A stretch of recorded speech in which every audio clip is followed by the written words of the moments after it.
how to recover your Snapchat without access to your old phone. So let's get straight into the video. The first thing you want to do is simply go ahead and open your Snapchat application, and on your login screen, you want to enter your username, or you could simply click on forgot your password, enter your username and click on next. And then you'll have two options. You can simply go ahead and get a verification code via email or SMS.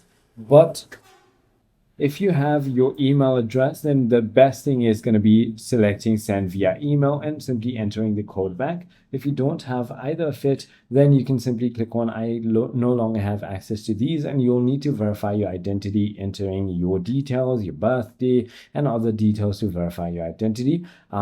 But you will most likely have to go ahead and choose a phone number or email. Once you simply select one of those, you're going to receive a code, which if you enter, you can simply go ahead and create a new password. It is as simple as that. I hope this video clarifies everything for you. If you have further more queries, feel free to comment down below, and I'll see you on the next one.